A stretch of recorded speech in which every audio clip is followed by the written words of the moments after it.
my fighting rifle setup, also known as a general purpose rifle.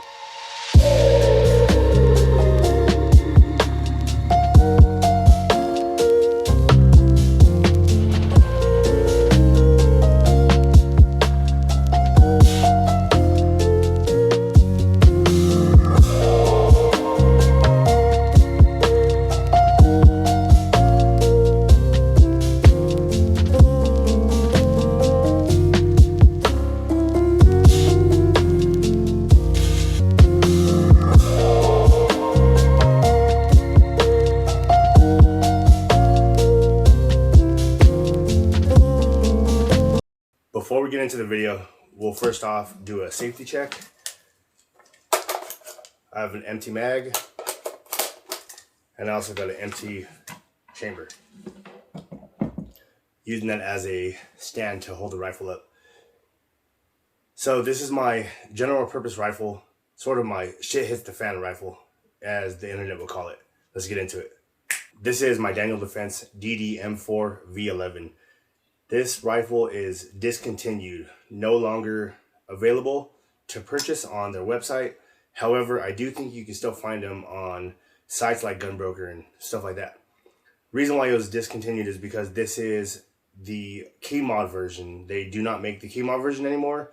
They kind of got away from it. It still works for me. I've had this rifle for a few solid years now. I have a lot of rounds downrange, and it works for me. I'm a one rifle type of man. However, I will be getting a SIG spear here in the near future. So let's get into it. So this is a 16-inch direct impingement AR-15, 16-inch barrel, mid-length gas system on it. For my optic system, I chose an Eotech with the G33 Magnifier. This magnifies the holographic sight by 3x. I've also had a Romeo, I believe it was the SIG Romeo. It was one of their earliest generations. It was probably like 4 years ago that I put it on this rifle. Didn't like it. I had a failure with it, so I decided to, I think I still have it actually. It's somewhere downstairs if I remember correctly, but I decided to throw this guy on it a few years back, and it has not failed me since. Is it a pain in the ass to turn on every time I grab the rifle? Yes, but it's something that you grow into a habit of. As soon as I pop the safe open, I know to touch a button before I grab my rifle. That's automatic instinct. That's how I do it. In one of my latest videos, I did a video on the 36-yard zero fail, and that was my stupidity. I did not have my magnifier zeroed, and it pretty much caused my hits. I want to say I was somewhere in the ballpark of like 100 yards. I was throwing the magnifier up, trying to shoot at 100 yards, and I was completely missing. I think it was a 12-inch torso by, it's probably the size of a human. Completely missing it 100%. I could not figure it out for the life of me. So I did some research, and apparently, and this is according to Sage Dynamics too, you do have to zero your your magnifier to your optic at whatever zero you're holding at. So I keep this one at 36 yards, and I also zeroed the magnifier at 36 yards, and it's been awesome ever since. I'll throw up some range footage if I can find it, but yeah, this is the optic setup I chose. Let me tell you, before you guys go and spend the money on this, I did a 6-mile hike. Me and my sons went on a 6-mile hike, and it completely kicked my ass. This rifle is light if you're just maneuvering with it, let's say in and out of the house, in and out of a car. If you're only wearing it for, let's say, I'd say probably within like the first 2 hours, that's when I started feeling the weight. Yeah, it's not too heavy. I think I weighed it, and it's about 10 pounds, 10 to 11 pounds with everything I have on it with the loaded mag. But it completely kicked my ass at the end of the hike. I mean, mind you, I had to carry one of my children. I think he was 4 years old at the time. So he might have weighed like 30 pounds, maybe 40 pounds. And with this on top of my backpack, it completely kicked my ass. I was to the point of where like my legs were cramping. We had to stop. Like it was bad. So take that for what you will. I wouldn't really call it a ruck or whatever you military guys call it, but this thing kicked my ass. In one of my old videos, some dude told me, I think it was an old military dude, he had said that you won't be rucking with this, and he's totally right. I mean, maybe if you take off the optic, but yeah, no, it definitely kicked my butt. But yeah, that's what I chose to go with my optic sight. I do want to try and do an ACOG. When I first had my very, very, very first rifle, it had, I want to say it was a ACOG TA31 on it, and I absolutely loved that rifle with that optic on it. However, I was young. I think I was like 20, probably like 20 years old at the time. Bills came up, couldn't afford it. I had to sell it, and that was that. So I didn't get a chance to really put it through its paces like I did this old girl. But yeah, that's a little rundown, little history of mine. But let's take this off so I can show you guys my backup sights. So let's go over iron sights real quick. For the iron sights, I chose to go with the Magpul Pro, and they haven't failed me yet. I have these zeroed in at 36 yards also, and they've been absolutely awesome. They fold back just fine. They're completely out of the way. You can lock in your magnifier and they completely stay out of the way. So with that being said, I did start the rifle off with the fixed Daniel Defense iron sights. They were good. I liked them, but I didn't need them. I really like having the clear sight picture of the Eotech as such. Let me take this guy off again. And I don't have a cameraman, okay? It's on a tripod. But yeah, this is totally the way I prefer my rifle.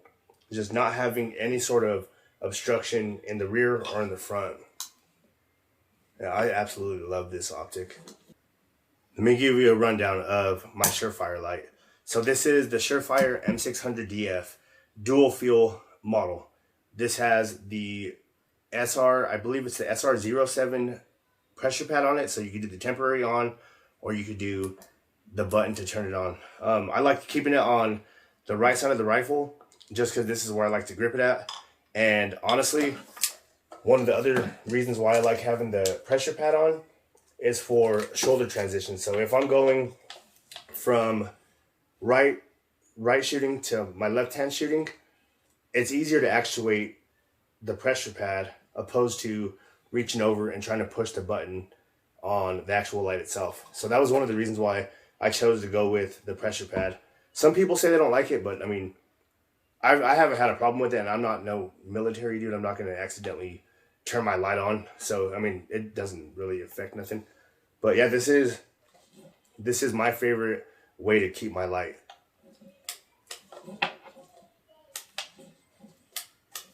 Yeah, I absolutely love this light. However, I have had a problem with it. So about 4 years ago, probably like 6 months after I'd owned the flashlight, this was before the pressure pad was on it, every time the bolt would reciprocate, and this was during just either dry firing it or actual live fire. I had a video of it, and I still have the emails, but every time the bolt would reciprocate, the light would stay on, and it would not turn off unless I would take the battery out. I have no clue what it was, but ended up getting a hold of Surefire, and their reasoning of why that happened is because there wasn't enough thorough testing, and they couldn't figure out exactly how to get the head. I think this is the KE2 DF head. So supposedly, I guess they were having multiple issues with it, but they fixed it. They sent a new head. I sent the light out. They put the new head on, and I haven't had a problem since. You should not have any problems at all, especially to that effect with a flashlight that expensive. Am I the dumb one for spending the money on it? Yes, but whatever. Take that into consideration if you're considering one. Streamlights work just fine. They're not as proved as Surefire, but how proven do you need your flashlight? Really ask yourself that. We'll go to the muzzle part. So this is still the same A2 birdcage that came with the rifle. I haven't had a problem with it. To me, it does exactly what I need. When I decide to pull the trigger on getting a suppressor, I'll probably change it out for the Surefire War Comp, and I'll throw I'm looking at either the RC2 or maybe a Huxworks. If you guys have any input on silencers or suppressors, leave them in the comments. Give me your experience. Let me know what I should put on it. That's pretty much the whole functionality part of my rifle. That's all that's been like the most important to me. The sling that I run is just a simple MS1 Magpul stock, and I'll leave everything in the description for you guys if you guys want links to this. But yeah, this MS1, I think it's like a $35-$40 sling, has worked just fine for me. Even on the 6-mile hike that we went on, it's been just fine. Maybe a padded one would be better, but I had this for probably like 4 years, 5 years. Yeah, it's been just fine. I've literally had 0 malfunctions out of this rifle from every single round that I've put through it. Thanks for all the support. Let me know in the comments below what your fighting rifle is. What's your go-to rifle?